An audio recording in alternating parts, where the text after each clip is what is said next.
Another colour yang Aisyah ada untuk Mirella ialah dalam colour black silver. So dia macam black with silver punya glitter, ada Plymouth logo. Yang ni kan hardware dia pakai colour silver. Aisyah macam geram sikit sebab Aisyah tak nampak sangat Michael Kors tu dekat situ tau. Untuk dia punya top handle dia pakai smooth leather, ada MK emblem dekat sini. So boleh tarikkan macam ni, terus nampak lah Michael Kors dekat sini. Yang ni pun boleh cabut, macam bukakan ini boleh attachkan dekat bag lain.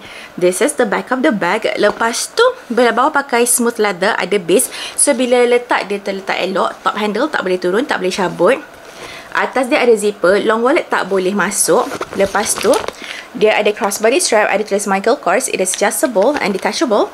Ni dalam ni ada multifunction pocket. Masuk long wallet tak boleh, tapi this one boleh fit medium wallet and still banyak sangat-sangat lagi ruang. Jadi kalau pakai travel okey sangat. Kalau macam nak masuk botol susu kan, so contohnya yang ni, what is this? This is like 5 ounce mi botol susu. Kalau pakai ke travel kan, boleh masuk botol susu 5 ounce kat dalam ni lah. Now, Aisyah nak tunjukkan rupa bila pakai crossbody. Aisyah dah attachkan crossbody strap dia. And now nak pakai, ni rupa dia kalau pakai dengan baju yang colour cerah lah.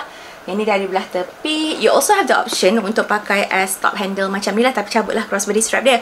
Harga RM599 sebelum voucher. Untuk cara pembelian, boleh tekan dekat shopping bag di bawah. If you guys have any question, boleh komen down below. Dan jangan lupa tekan button follow.